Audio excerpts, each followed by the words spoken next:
Excelente. Bueno, hermanos, qué bueno. Estamos aquí nuevamente reunidos. Qué bueno volverlos a ver. Y vamos a seguir adentrando en este tema del Jesús histórico. Recordemos que tenemos programadas 13 clases. Esta es la clase número 6. Y como siempre, vamos a darle gracias al Señor pues, a nuestro Padre Dios por tenernos acá, por aprender más de este Señor que vino a cambiar la humanidad.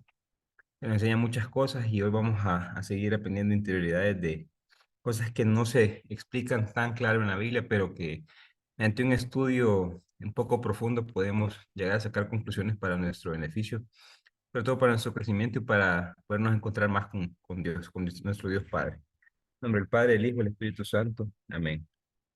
Padre bueno, gracias. Gracias, Señor, porque eres amor. Gracias, Señor, porque tú estás abierto a todos nosotros. Entonces tú vives en nosotros. Gracias porque nos permites parecernos cada vez más a ti.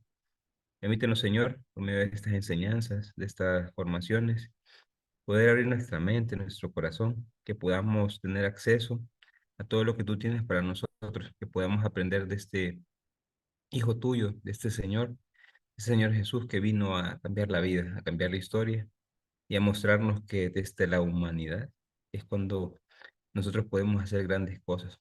Que lo más divino que tú tienes, Señor, es la humanidad, porque tú te has encarnado, porque tú vives en nosotros y te sigues encarnando diariamente, Señor. Que podamos ser tu reflejo, que podamos ser tu imagen y semejanza ante nuestros hermanos, ante los que no conocemos y ante todas las personas que nos encontramos en el día a día. Todo eso, Señor, te lo ponemos en tus manos, que tú eres digno de honra, gloria y majestad por los siglos de los siglos. Amén.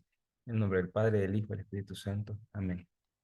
Bueno, hermanos, como les decía, vamos a continuar con estas enseñanzas. Hoy tenemos, pues, la clase número 6, que es correspondiente a este curso que hemos llamado En busca del Jesús histórico, con un lema muy particular, que es el que nos han enseñado a creer en Él, pero no a conocerlo. Entonces, vamos a dar inicio recordando los temas que hemos venido viendo hasta la fecha de hoy. Primero teníamos que nos adentramos a qué era este tema del Jesús histórico, cuáles eran sus dificultades de estudio. Recordemos que, haciendo un breve resumen, el Jesús histórico no es el mismo que el Jesús de la fe, por decirlo así, o el Jesucristo, ni tampoco es el Jesús real. ¿Quién es el Jesús real? El Jesús real fue el que anduvo en Galilea en el siglo I. El Jesús histórico es una construcción que se utiliza mediante el método científico para poder, en base a contextos, en base a la forma sociológica, cómo vivía la gente, la cultura, la psicología, la poca psicología que podemos adentrarnos a ellos, poder determinar cómo Jesús se pudo haber, pudo haber vivido y pudo haber andado en esta Galilea del primer siglo. Son acercamientos desde, reitero, la sociología y desde lo que los textos del Nuevo Testamento nos muestran. Incluso tomamos fuentes extrabíblicas, les decía hace un momento. Una fuente extrabíblica es una fuente que no aparece en la Biblia, pero que se utiliza para poder construir historias. En este caso tenemos a Flavio Josefo, por ejemplo, que habla de Jesús, a Plinio, y así muchos padres de la iglesia que aunque sabemos que son teñidos de fe, pues nos ayudan a construir y a hacer rastreos de situaciones que han pasado a lo largo de la vida de Jesús, pues. Y el otro que es el Jesús teologizado o el Jesús de la fe, que es el Jesús que conocemos en la iglesia, que es un Jesús más teológico, un Jesús, un Jesucristo en el cual ya está construido la fe, que sabemos que muchas cosas son eso, relatos de fe. Y nosotros con el Jesús histórico lo que tratamos de hacer es desde el del Jesús de la fe, tratar de quitarle todos estos ropajes para poder llegar a un Jesús más humano, un Jesús que si bien es cierto no se había estudiado tanto del siglo XVII para atrás, pero hoy en día creo yo, desde mi vivencia es muy importante porque nos ayuda a ser más responsables, nos ayuda a ser más humanos, a darnos cuenta que en la humanidad es donde está Dios y a olvidarnos, no olvidarnos, sino a sacar un poco la idea de un Jesús muy divino. ¿Por qué? Porque cuando vemos a un Jesús muy divino se nos hace imposible imitarlo. Pero si vemos un Jesús muy humano, sabiendo que esta persona que anduvo en Galilea, que caminó, que tuvo hambre, como le digo a los jóvenes, yo, que no se quería levantar en las mañanas, tantas cosas que él pudo haber hecho en su vida, y desde ahí cambió la humanidad. Creo que nos deja un gran reto a todos nosotros para poder cambiar, pues, por lo menos el metro cuadrado en el que vivimos. Entonces, eso mirábamos la primera clase. Después mirábamos ciertos criterios metodológicos y que utilizan los estudiosos para poder sacar qué cosas son fe y qué cosas son historia. Las tres búsquedas que se han dado a la fecha del Jesús histórico, y estamos en la tercera búsqueda. Hay un documento muy hermoso que se lo voy a tratar de resumir en un archivito que se lo voy a mandar, que fue escrito en la Javeriana de Colombia, sobre la posible búsqueda la posible cuarta búsqueda del Jesús histórico. Y este sacerdote, que es un javeriano, decía que la cuarta búsqueda sería ponerlo en la realidad, empezar a ver desde Latinoamérica esa realidad del ser humano y ver cómo Jesús, desde la historicidad, podría cambiarnos. Y él hacía un análisis bien interesante. Ese pues lo vamos a ver más adelante.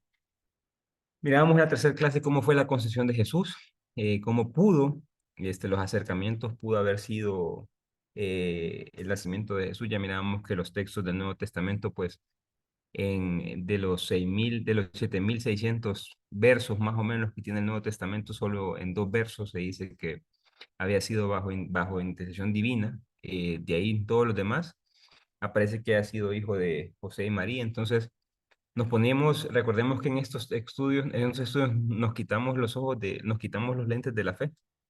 Empezamos a utilizar más como investigadores. Entonces, como investigadores, que tenemos que quitarnos la fe de encima y empezar a ver las cosas que dice el Nuevo Testamento, pues, y extraer, y que eso fue lo que pudimos ver en la concepción del Jesús histórico.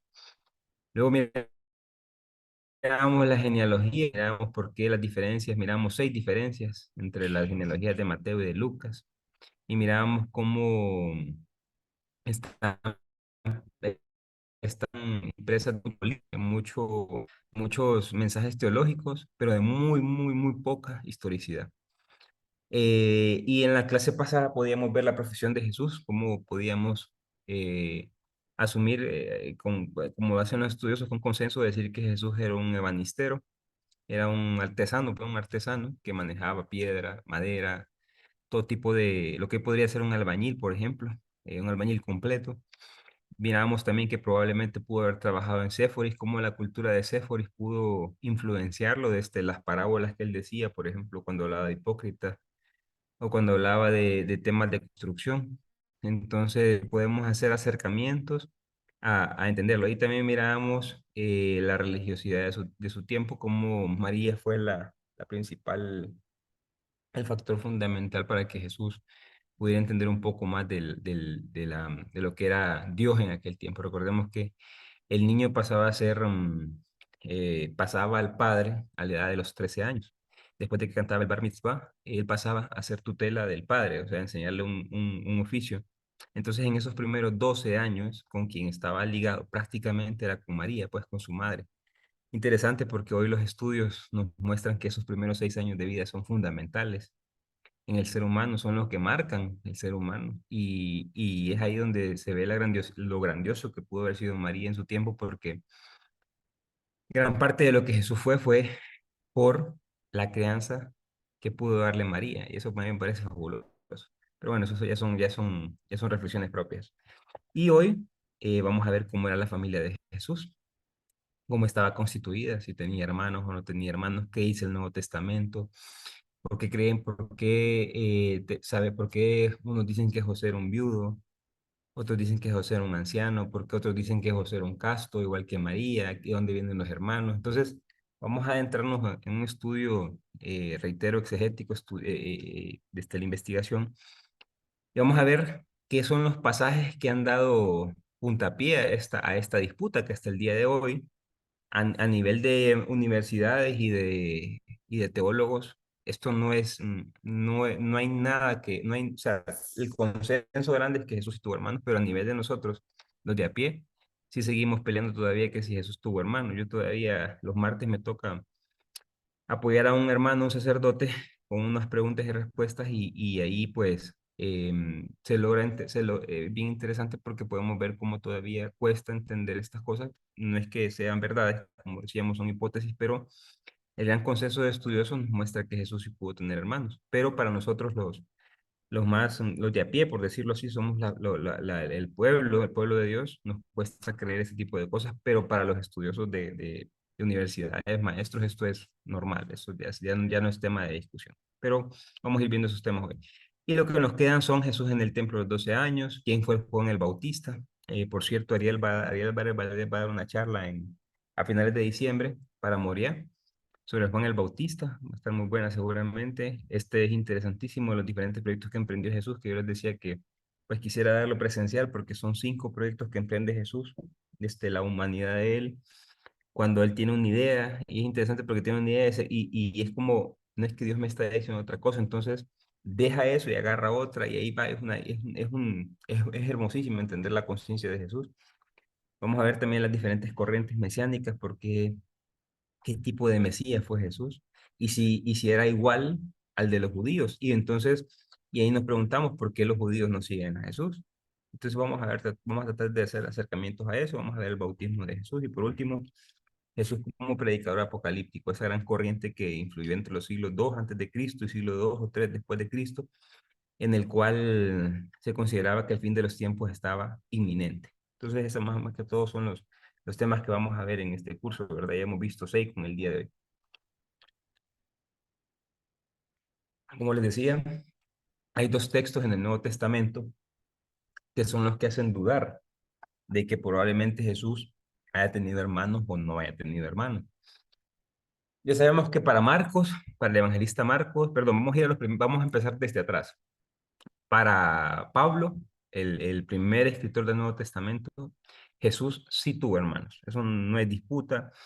En Gálatas, él mismo lo cuenta cuando cuenta que él fue a Jerusalén y que quería ver a Pedro, pero con quien se encontró fue con el hermano del Señor, para hacer referencia a Santiago, y lo llama Adelfos. Vamos a ver también ese tema del Adelfos.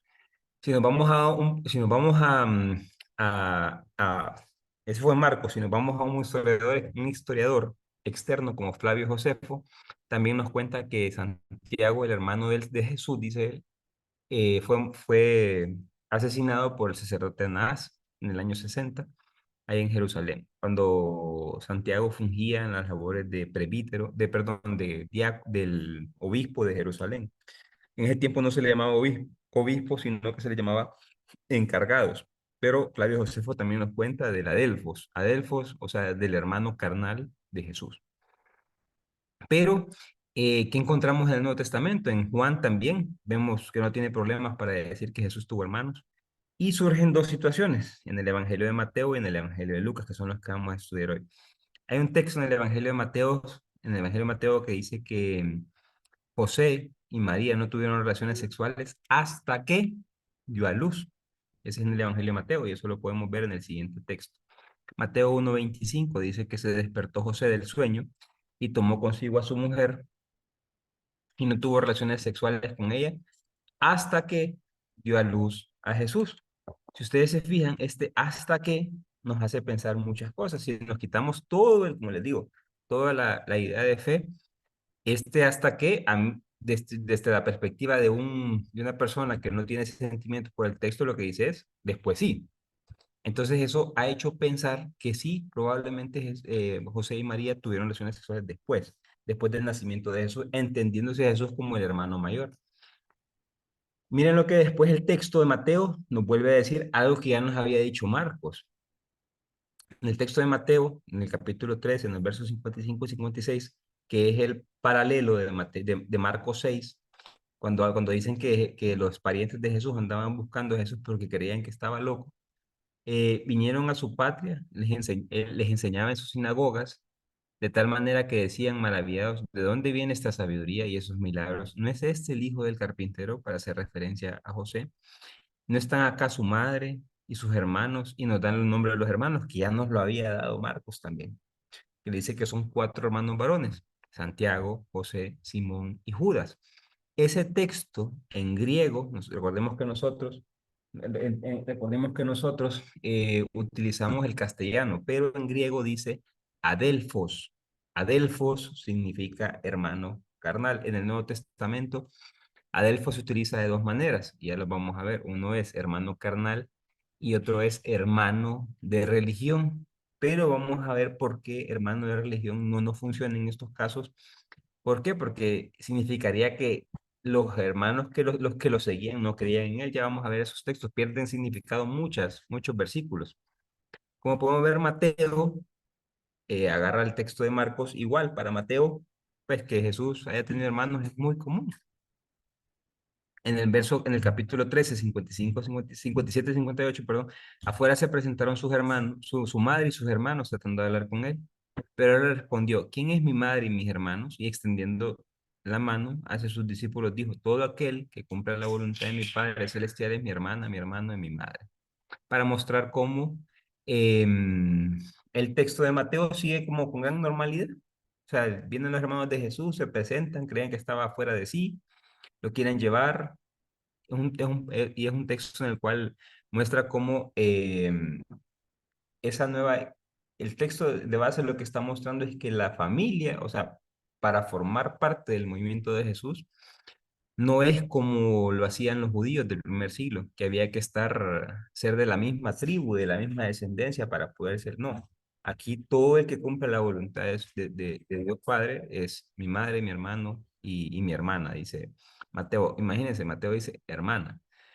Entonces es bien interesante porque para Mateo podemos concluir que para Mateo, ¿hasta qué significa que siguió teniendo más hijos María y José? Ahora vamos a ver el pasaje el pasaje de Lucas. Como les digo esto, si lo vemos desde como un lector sin pasiones, sin saber lo que, o sea, como un lector desapasionado del texto, cualquiera dice, ¿hasta qué dice? No, si después tuvo relaciones sexuales. Y Mateo continúa como si nada, porque si no le interesaría a Mateo decir que tuvo más hermanos, no pondría los hermanos, hubiera obviado esos textos, hubiera obviado el texto en el cual decía los nombres de los hermanos y así problema resuelto, pero a Mateo no le interesa eso. Para Mateo eso es irrelevante que si Jesús tuvo hermanos. Recordemos que para Mateo Jesús todavía no es Dios, entonces es el Hijo de Dios. Entonces no importa si él no tuvo hermanos o si tuvo, es irrelevante. Al final lo que se quiere es mostrar la figura de Jesús como ese Hijo de Dios. Si nos vamos al Evangelio de Lucas, en Lucas es un poco más interesante porque Lucas habla este texto, Lucas 2 verso 7. Y mientras ellos estaban ahí, le llegó a María el momento del parto y dio a luz a su primogénito. Reitero, son palabras, lo que hacen los investigadores es esto, pues nosotros lo que estamos haciendo es parando, como dijo alguien, parados en hombros de gigantes. Esto es lo que hace, esto tiene mucho trabajo. Entonces empiezan a haber palabras como por ejemplo primogénitos. Yo digo, aquí en mi cultura, aquí en Tegucigalpa, aquí en Monterrey, yo digo, yo soy el primogénito. Claro, yo soy el primero de varios. ¿Mm? Ustedes me pueden decir, yo soy el primogénito o mi hermano tal se llama tal persona, él es el primogénito. Entonces uno dice, ok, tuvo más hijos. Y este texto también ha dado mucho de qué hablar, porque entonces hay que entender qué quiso decir primogénito, porque para Lucas que diga primogénito significa, puede ser que tuvo más hijos, como puede ser que no, pero y entonces ¿en qué nos quedamos? Entonces los estudiosos se van a ver un poco más de la Biblia y dicen, ok, en el lenguaje bíblico, ¿qué significa primogénito? Si nos vamos al Éxodo, por ejemplo, en el capítulo 3 en el verso 1 y 2 dice, habló Yahvé a Moisés diciendo, conságrame todo primogénito. Todo el que abre el seno materno entre los israelitas, ya sea hombre o animal, todos son míos. Un escritor de esto mostrándonos que probablemente la Biblia no deja tan claro, porque pudo haber sido un solo hijo o pudieron hacer varios, pero aquí dice el que abra el seno materno. Entonces, no se deja con mucha claridad, pero si nos vamos a las fuentes extrabíblicas, como por ejemplo el pseudo Filón, Filón fue un gran historiador y filósofo del primer siglo, pero con el pasar del tiempo encontraron varios escritos y estaban usando la pseudonimia de Filón. Entonces, cuando hicieron el análisis de los textos en nuestra edad, se fueron dando cuenta que esos textos no eran de Filón, sino que eran de alguien que se hacía llamar Filón, entonces por eso le pusieron el pseudo Filón. Y cuando él comenta un pasaje que se encuentra en Jueces, no sé si ustedes lo han escuchado, el de Jefté, dice que Jefté estaba en una lucha contra los amonitas.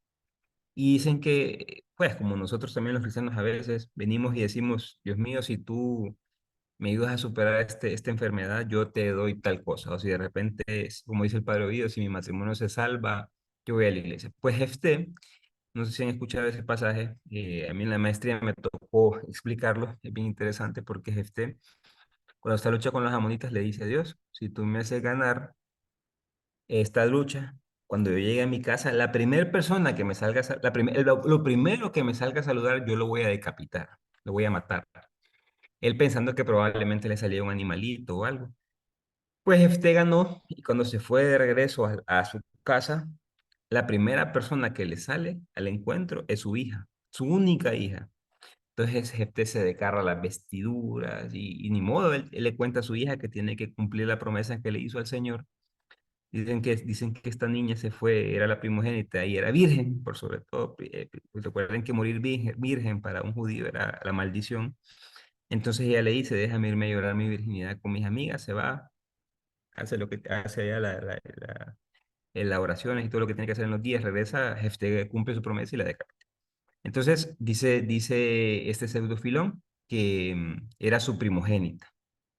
Jefté no tuvo más hijas, no tenía más hijas y era un hombre adulto. Entonces, el texto no nos cuenta que tuvo más hijas. Entonces, como ustedes pueden ver, para el lenguaje bíblico, primogénito puede ser primero de muchos o solo único.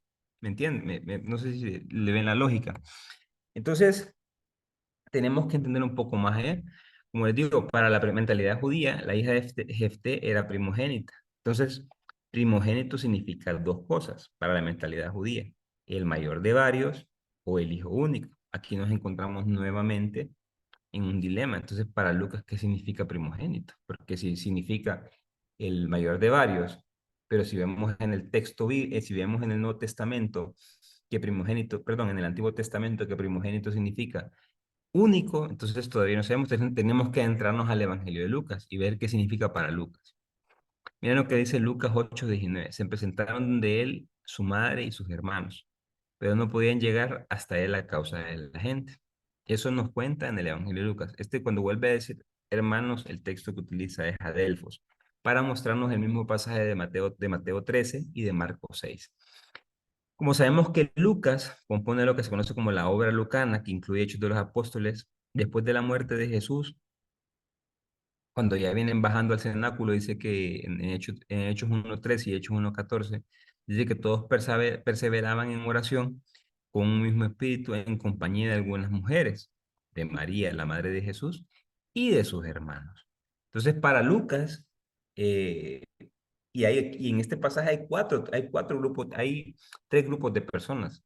Están los apóstoles, están algunas mujeres, están los hermanos de Jesús y está su madre. Entonces, mostrándonos que bien pudo haber obviado o decir otro tipo de cosas, pero para Lucas, Jesús tuvo más hermanos, no pasa nada. Entonces, mostrándonos esos textos. Entonces, para Lucas, primogénito es que Jesús fue el primero de varios, de varios. Entonces,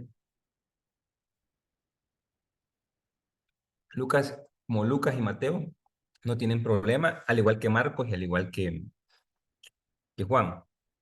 Cualquiera hasta acá puede decir, todo está claro, no pasa nada. Entonces, ¿cuál es el problema que hemos tenido a lo largo del tiempo?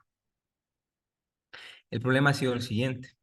En el Nuevo Testamento, los autores entienden, como les decía ahorita, con gran naturalidad que Jesús tuvo hermanos biológicos. No pasa nada. Los estudiosos tendrían que haber aceptado esto, que Jesús probablemente tuvo, según Marcos, cuatro hermanos y dos hermanas. Según Mateo, un poquito más complicado. Mateo aparentemente deja mostrar como que fueron tres hermanas, pero eso al final eso no importa tanto. Lo que sí es que estamos claros es que probablemente, según los autores, no hay discusión en que Jesús haya tenido más hermanos. Y no nos vamos a Marcos porque Marcos es todavía más tajante en decir todo esto, pero no hay un indicio de cómo fue el nacimiento de Jesús. caso contrario sí lo hay en Mateo y sí lo hay en Lucas. Pero, al pasar el tiempo y empezar a estudiar la figura de Jesús y a verlo desde la fe y hacerlo más divino, era casi imposible creer que Jesús pudo haber tenido hermanos. ¿Cómo Dios pudo haber tenido hermanos? Pues entonces esas discusiones se fueron dando muy acaloradas desde el primer siglo, incluso, como les decía yo, todavía en nuestro tiempo. Entonces han surgido varios tipos de propuestas. Primero, la que aparece en el Nuevo Testamento, que fueron hermanos carnales. De estos aparecen varios padres de la iglesia que apoyan esta postura. Uno es Egesipo decía que eran hermanos carnales. Este señor murió más o menos para el año 140 después de Cristo. No se tienen sus obras, pero Eusebio de Cesarea, recordemos que Eusebio de Cesarea es el padre de la historia eclesiástica, o sea, de la historia de la iglesia. Escribió 18 tomos, casi desde el nacimiento de la iglesia hasta la muerte de él, hasta el tiempo que él vivió. Y ahí habla de Gesipo y en sus comentarios muestra cómo para él era común que Jesús tuviera hermanos carnales. Otro, y este era grandísimo, Ireneo de León. Ireneo de León en sus comentarios siempre hizo ver como que no tenía problema con que Jesús tuviera hermanos. Ese señor murió por el año 185. Luego tenemos a Tertuliano, siempre afirmó que Jesús tenía hermanos, verdaderamente hermanos, hijos de María. Él muere para el 220 después de Cristo. Luego tenemos a San Juan Crisóstomo, ya sabemos, un gran predicador, es el padre de los predicadores, es el santo de los predicadores.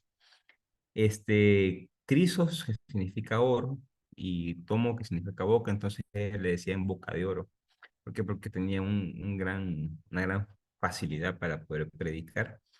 San Juan Crisóstomo, eh, él nunca tuvo problemas en decir que Jesús tuvo más hermanos. Y tenemos a Elvidio, que él era un laico, un teólogo, sobre el cual veremos más adelante. ¿Por qué? Porque San Juan Crisóstomo, perdón, San Jerónimo, que es el inventor es el inventor, realmente fue el que inventó de que María y José eran castos. En uno de sus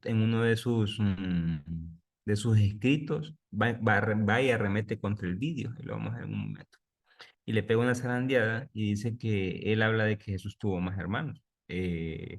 Entonces, para que podamos ver que había en Bonoso también, que era otro padre, era otro padre de iglesia, teólogo, obispo de Serbia, defendía la existencia de los hermanos carnales de Jesús. Todo eso nos muestra algo, que las posturas más antiguas y tradicionales de la iglesia siempre fueron que Jesús tenía hermanos carnales.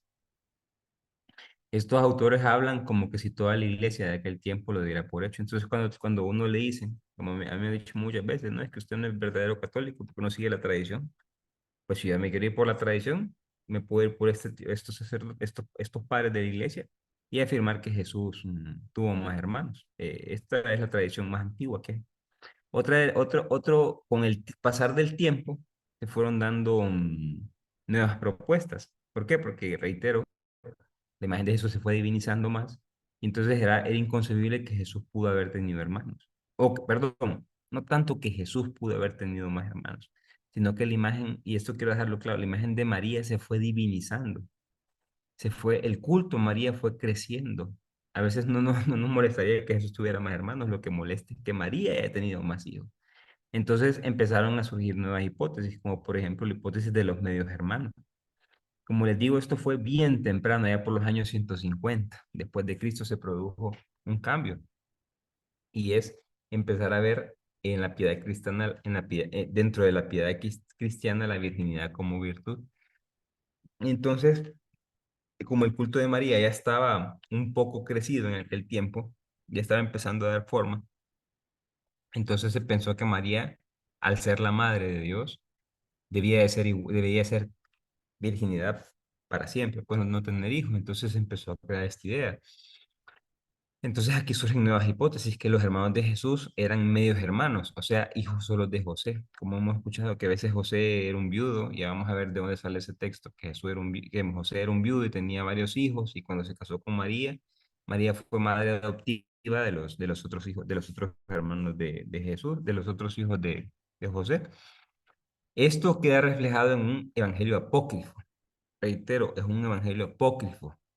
Y no es que sea prohibido ni oculto, no, lo que pasa es que es demasiado ficticio, mucha mentira, muchas cosas que no son reales, que todo es imaginario. Entonces la iglesia, ojo, la misma iglesia dijo, esto no va conforme a lo que queremos enseñar de Jesús. Entonces, todos estos 71 evangelios apócrifos los fue desterrando. Dentro de esos tenemos el protoevangelio de Santiago. El nombre de protoevangelio de Santiago es un nombre moderno. ¿Por qué? Porque comenzó como el primero, y entonces empieza a querer explicar cómo surge Jesús y tiene que irse a explicar cómo es el nacimiento de María. Y este texto surgió para el año 150, 160 después de Cristo. Y uno dice, ¿cómo este señor pudo irse allá, antes del año 00, pues ir a ver cómo fue el nacimiento de María? Y todo esto ya lo vamos a ver en un momento. Bueno, dijo un evangelio apócrifo que se escribió allá por Siria en el año 150 después de Cristo y tuvo gran influencia y lastimosamente sigue teniendo mucha influencia en la vida cristiana del tiempo de hoy. ¿Qué teólogos defendieron esta postura? Por ejemplo, Clemente de Alejandría, en el año 200 después de Cristo. Imagínense, años 200 después de Cristo, ¿qué noción había de ese tiempo de que Jesús tuvo más hermanos y Jesús estuvo en el año 30, murió en el año 30, o sea, 170 años después de la muerte de Jesús, todavía más alejados? Y ustedes se fijan, las posturas cada vez van a ir más adelante. Eh, Hilario, en el año 350 después de Cristo. Epifanio, en el año 400 después de Cristo. Entonces, nosotros como estudiosos de la Biblia, que estudiamos, quiero dejar claro eso, nosotros como desde el estudio bíblico, o sea, desde las ciencias bíblicas, nosotros no miramos la fe, sino que lo que miramos es el texto como tal. Entonces nos preguntamos, desde la perspectiva bíblica, ¿se aceptan estas hipótesis? Pues es un trabajo bien complicado, pero veamos mejor qué dice el Evangelio del Proto Santiago para que podamos sacar nuestras conclusiones. Cualquiera que lo quiera leer, lo puede bajar de internet o me avisa a mí, yo le paso le tomo fotos al Evangelio, que lo tengo aquí en el librero, y le puedo pasar las páginas para que lo pueda leer. Pero ciertos pasajes muy interesantes son, por ejemplo, hoy nosotros tenemos la fiesta de San Joaquín y Santa Ana. Es más, en mi pueblo, San Marcos de Colón, celebramos Santa Ana, la abuela de María, la mamá de María, la abuela de Jesús. Esos nombres son sacados de un apócrifo, no son sacados de la historia. Por ejemplo, luego dice que Ana, esta Santa Ana, era estéril. Y entonces ella se fue a pedirle al Señor y de repente se le apareció un ángel y le dijo que daría luz a una niña y que esa niña, que diera luz, tenía que concebírsela al Señor, tenía que separarla para el Señor. Entonces Joaquín hizo un ayuno de 40 días pidiendo un hijo. El ángel se le acerca a Ana y le dice que concebiera a un hijo milagrosamente.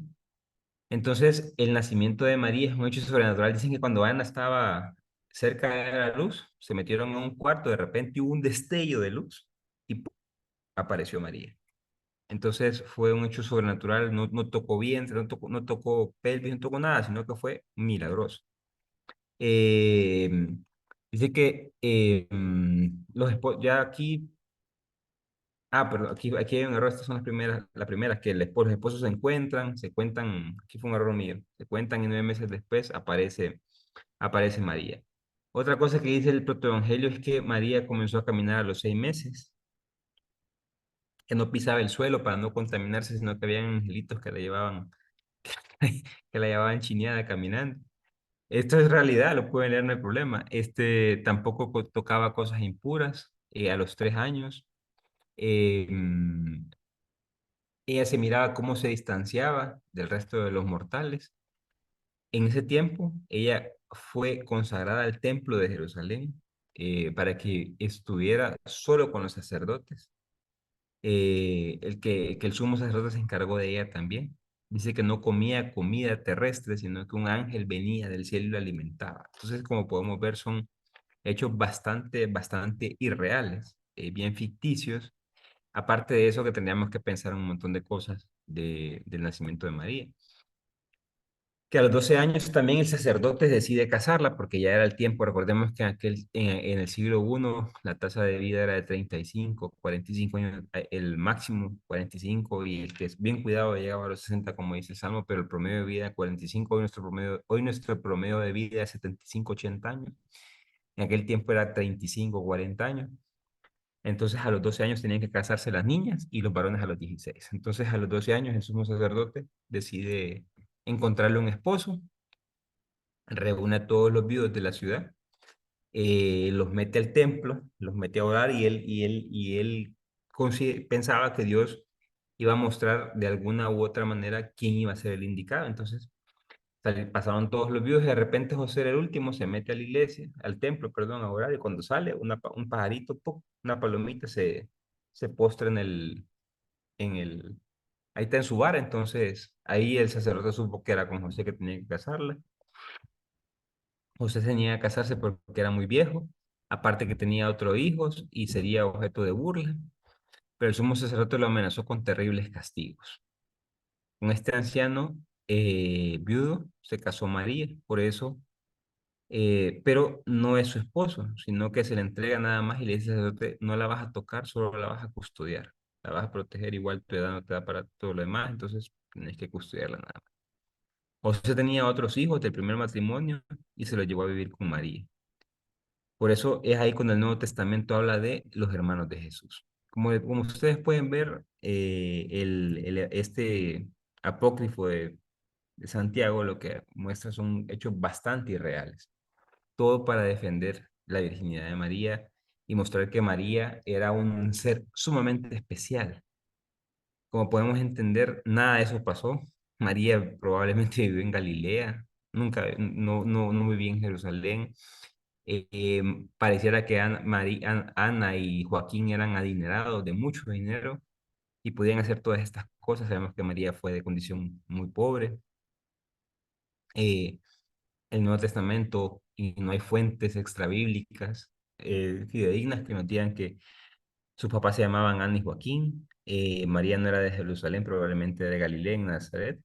No pertenecía a una familia burguesa. José no era viudo.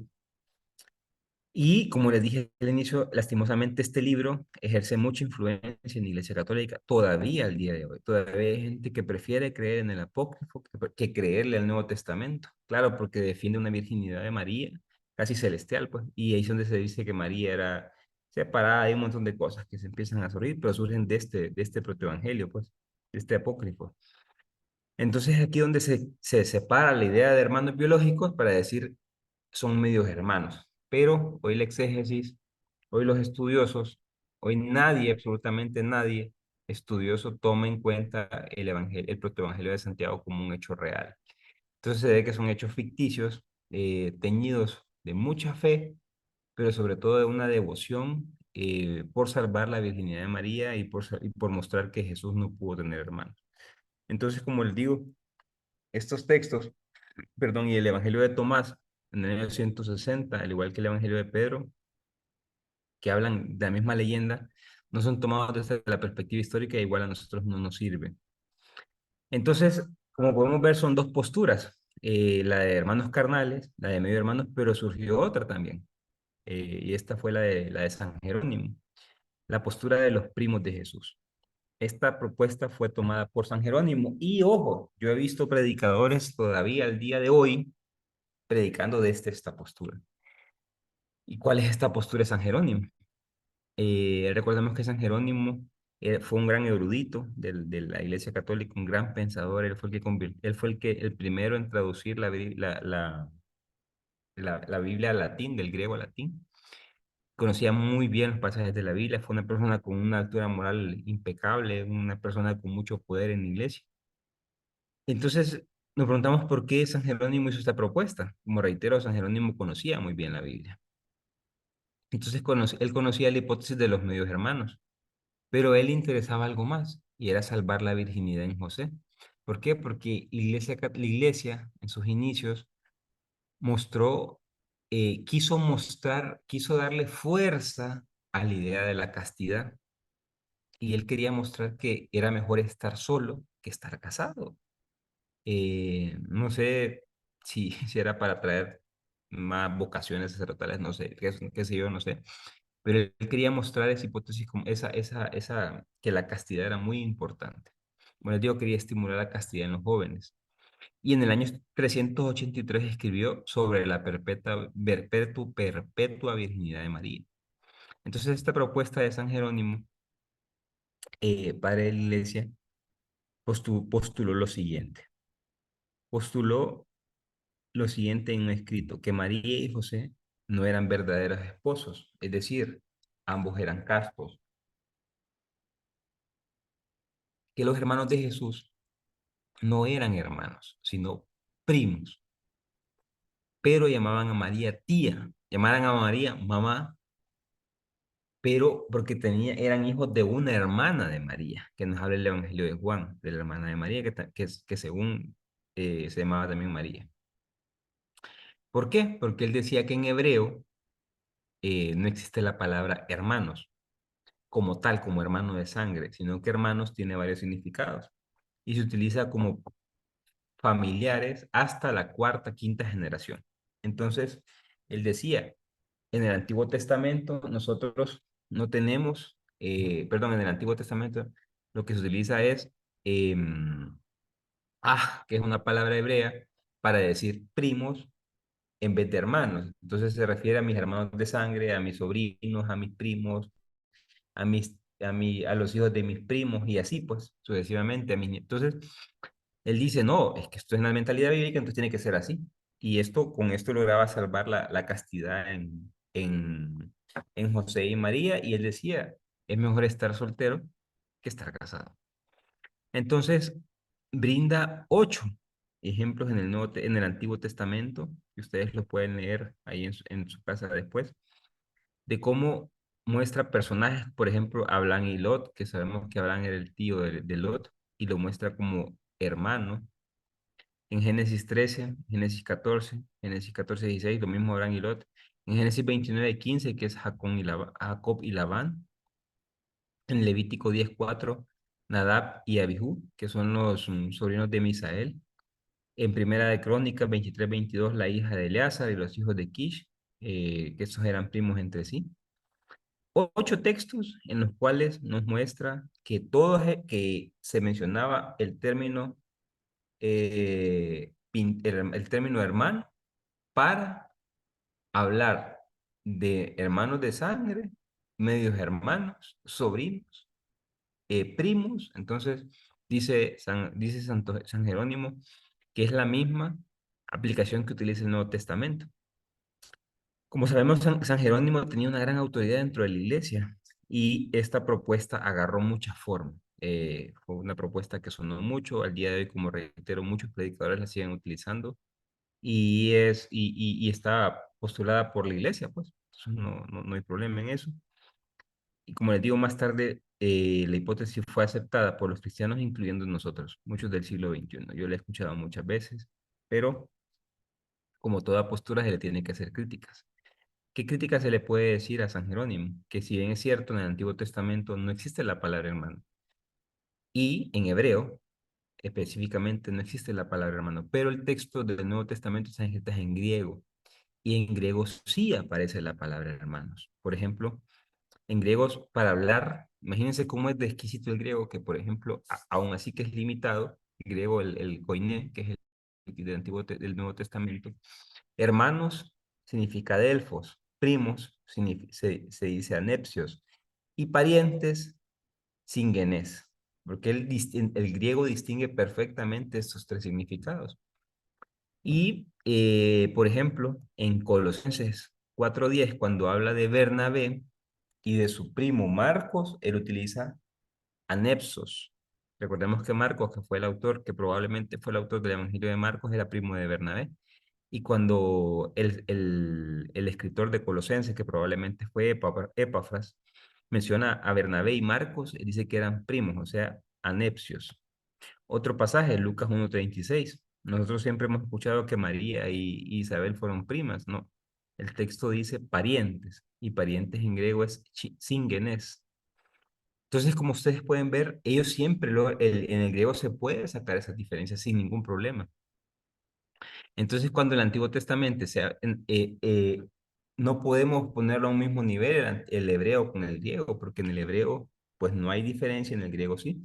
Pero es interesante porque en el Antiguo Testamento, cuando habla de estos familiares, siempre los explica. Por ejemplo, en Génesis 3:8 dice que Abraham le dijo a su sobrino Lot, nosotros no somos hermanos.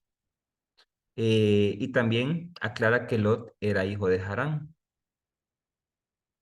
En el Antiguo Testamento se habla de un pariente, siempre se aclara, como decía hace un momento. Y lo otro es que es bien sospechoso, estos son ciertos autores, no son todos, pero sí es bien sospechoso para muchos autores, y lo traemos a colusión, de que siempre anden con María, porque ¿por qué dejan la mamá botada? Pues, ¿por qué se van con la tía? Entonces, en el Nuevo Testamento aparece 15 veces estos muchachos y 10 veces andan con María. Entonces pasaban más tiempo con María que con su familia. Entonces uno se pregunta, ¿y por qué? Pues siempre viajaban con ella, siempre estaban con ella. Por ejemplo, en Juan 2:12 dice que viajaban con María. En Hechos 1:14 que viajaran a Jerusalén, como acabamos de ver en un texto pasado. Entonces, son muchas sospechas ahí. En el Nuevo Testamento, la palabra hermanos aparece 343 veces, en dos sentidos nada más. 60, como les dije hace un momento, para mencionar hermanos carnales, y el otro significado es 268 para mostrar a los creyentes, porque el creyente que se anexaba al movimiento de Jesús se le consideraba un hermano. Recordemos el texto pasado que decía quiénes son mi madre y mis hermanos y mi hermana, quien cumplen la voluntad de Dios. Pero ustedes me dirán, ahí está la solución, Roger. Entonces no solo son hermanos carnales, sino que está el hermano de creyente. Sí, pero no. ¿Por qué no? Porque algunas escenas perderían su significado. Por ejemplo, Juan 7:5, porque dice que es que ni siquiera sus hermanos creían en él.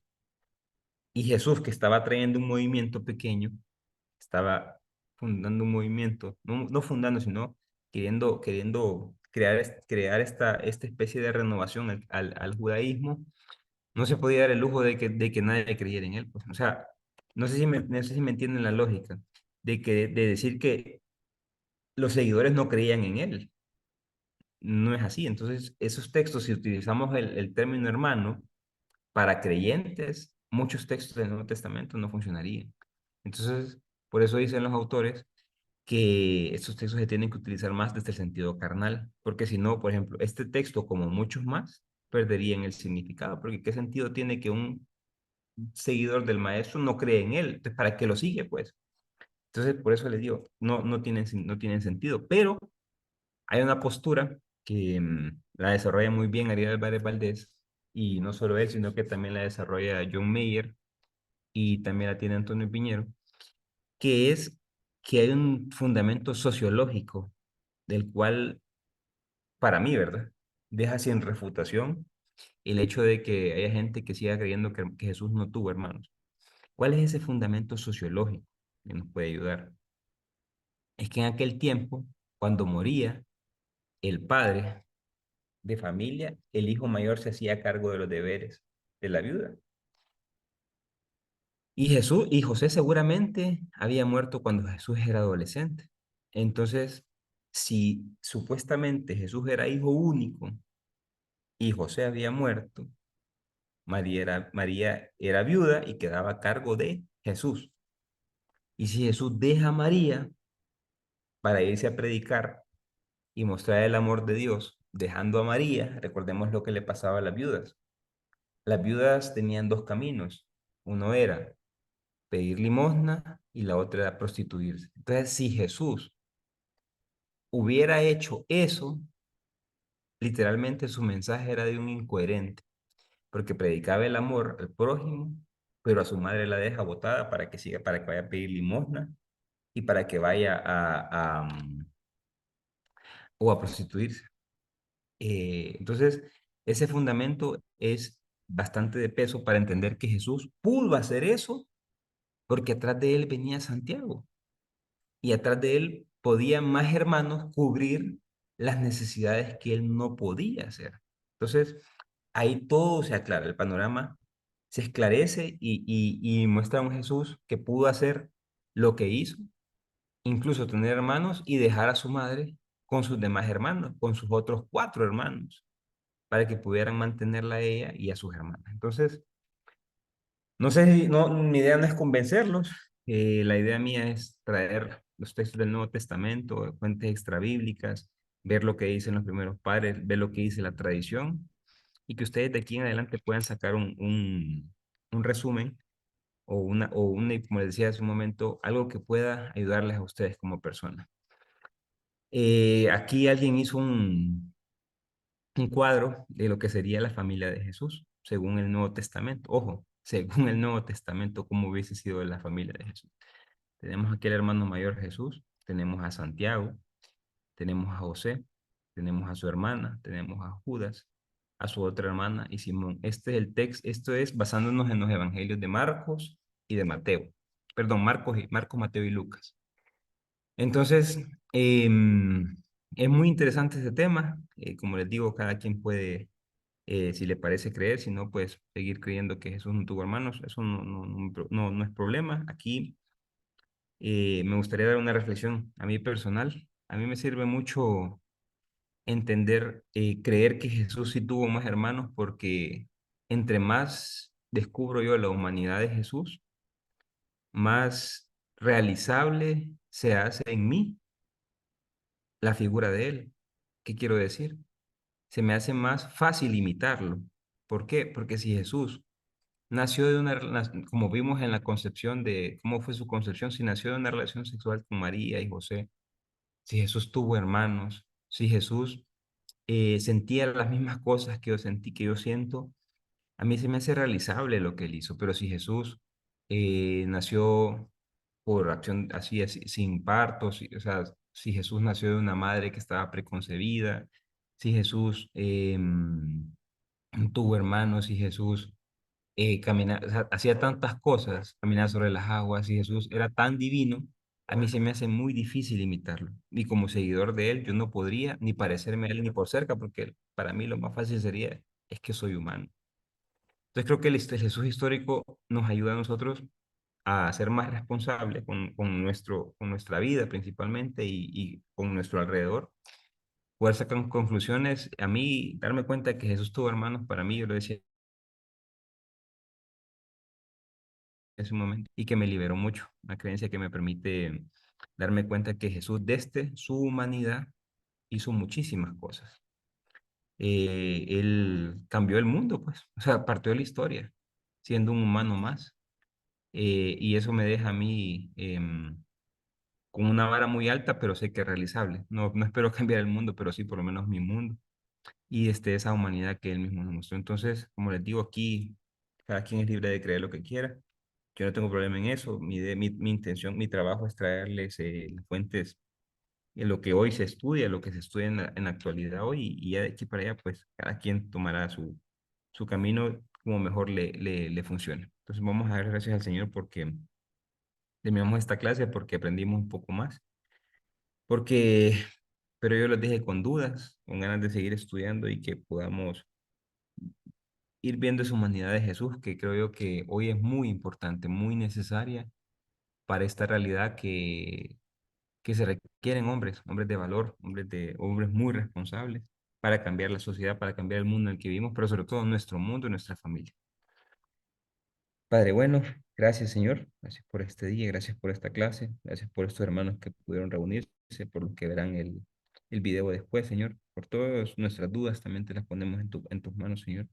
Ya que tú vives en nosotros, ayúdanos a irlas contestando poco a poco. Sabemos que hay preguntas que ni preguntándole al mejor maestro o pagando todo el dinero del mundo podríamos contestar. Ayúdanos, Señora, a esas preguntas y irlas contestando poco a poco, que puedan ir ayudándonos a desmontar creencias limitantes, que nos permitan montar una nueva creencia que nos permita liberar nuestro corazón, nuestra vida, que nos permita parecernos más a ti, Señor, pero sobre todo parecernos más a Jesús, ese hombre que bajó a la tierra, ese hombre que caminó, con sus discípulos, ese hombre que comía con ellos, ese hombre que celebraba la vida, Señor, que se dio cuenta que solo había una vida que valía la pena vivirla, vivirla como hermanos, como agentes de cambio, como personas responsables, como personas socialmente responsables, que podamos parecernos más a Él y que estas enseñanzas nos enseñen que desde la humanidad todo cambio es posible, desde la realidad en la que vivimos todo el cambio que nos propongamos es posible. Ayúdanos, Señor, a seguir creciendo, así nos enviando tu Santo Espíritu, ese Espíritu que ya vive en nosotros, ese Espíritu que nos hace ser hijos tuyos, a los cuales estamos llamados a hacer imagen, a hacer tu imagen y semejanza, Señor. Señor, te ponemos todas nuestras intenciones, que seas tú, Señor, el que nos dé la fuerza para cumplirlas, todos nuestros proyectos de vida, que nos permita, Señor, avanzar, avanzar, seguir creciendo en tu conocimiento y en nuestra relación personal contigo y en la comunidad. Todo eso, Señor, te lo ponemos en tus manos, ya que tú eres digno de honra, de majestad por los siglos de los siglos. Amén. En nombre del Padre, del Hijo y del Espíritu Santo. Amén. ¿Verdad?